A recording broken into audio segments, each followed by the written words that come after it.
Hi hello എല്ലാവർക്കും നമസ്കാരം. ഇന്ന് ഒരു വാഴക്കൂമ്പ് അല്ലെ വാഴച്ചുണ്ടെന്ന് പറയാൻ നമുക്ക് ഇത് തോരൻ വെച്ചാലോ. അതിനായി ഒരു വെള്ളം പാത്രത്തിലെടുത്ത് അത് ചെറുതായി കൊത്തി നമുക്ക് ചെറുതായി ഇതുപോലെ അരിഞ്ഞിടുക. വെള്ളത്തിൽ വേണം അരിഞ്ഞിടാൻ. അപ്പോൾ ഇതിൻ്റെ നാരുകളും കറകളൊക്കെ മാറിക്കിട്ടും. അതേപോലെ ഇത് അരിയുന്നതിന് മുമ്പ് നമ്മുടെ കയ്യിലും കുറച്ച് എണ്ണയൊക്കെ തടവിയാൽ നമ്മുടെ കറകളൊന്നും പിടിക്കാതിരിക്കും. ഇതേപോലെ ഇട്ട ശേഷം ഇതെല്ലാം നമുക്കൊന്ന് കഴുകിയെടുക്കണം. ഇത് കഴുകി നല്ലതായിട്ട് വെള്ളം ഇതുപോലെ പിഴിഞ്ഞിട്ട് ഒരു പാത്രത്തിലേക്ക് നമുക്കിങ്ങനെ വിതറിയിട്ട് കൊടുക്കണം. അപ്പോൾ ഇതിൻ്റെ നാരുകളൊക്കെ കട്ട കെട്ടാതെ നാരുകളൊക്കെ മാറിക്കിട്ടും. ഇതിനായിട്ട് അരമുറി തേങ്ങയും ചെറിയ ഉള്ളിയും വെളുത്തുള്ളി, ഇഞ്ചി, പച്ചമുളക് എന്നിവയാണ് ഞാൻ ഈ ജാറിലേക്ക് എടുത്തിട്ടേക്കുന്നത്. അതിനുശേഷം നമുക്ക് ഇതിലേക്ക് കുറച്ച് ഒരു 1/4 ടീസ്പൂണോളം നമുക്ക് ജീരകം ഇട്ട് കൊടുക്കാം. അതിനുശേഷം നമ്മുടെ ആവശ്യത്തിന് ഉപ്പ് നമുക്ക് ഇതിലേക്ക് ഇട്ട് കൊടുക്കാം.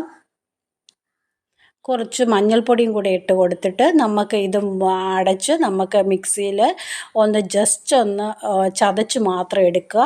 ഇത് കടുക് വറുക്കാൻ വേണ്ടിയാണ് ഇത്രയും ഐറ്റംസ് ഞാനിവിടെ എടുത്തിരിക്കുന്നത്.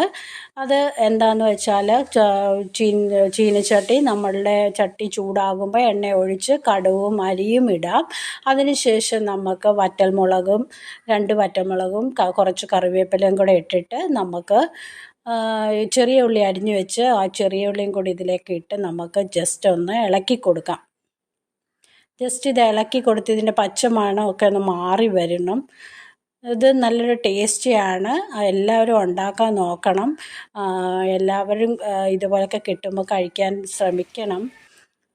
കൂമ്പൊന്നും കളയരുത്. പിന്നെ നമ്മൾ ചതച്ച് വെച്ചിരിക്കുന്ന തേങ്ങ കൂട്ടുണ്ടല്ലോ എല്ലാം കൂടി ഇതിലേക്കിട്ട് ഇതും ഇതേപോലെ നമുക്ക് നന്നായിട്ടൊന്ന് ഇളക്കി കൊടുത്ത് ഇതിൻ്റെ പച്ചമണം മാറണം. ശേഷം നമ്മൾ അരിഞ്ഞു വെച്ചിരിക്കുന്ന കൂമ്പും കൂടെ ഇതിലേക്കിട്ട് നന്നായിട്ട് ഇളക്കുക.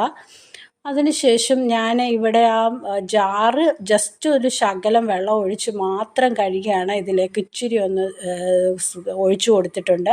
അത്ര മാത്രം മതി, വെള്ളത്തിൻ്റെ ഒന്നും ആവശ്യമില്ല. ഇതേപോലെ വെച്ച് ഒരു മൂടി അടച്ച് വെച്ച് നമുക്ക് 10-20 മിനിറ്റ് ഒന്ന് വേവിച്ചെടുക്കാം.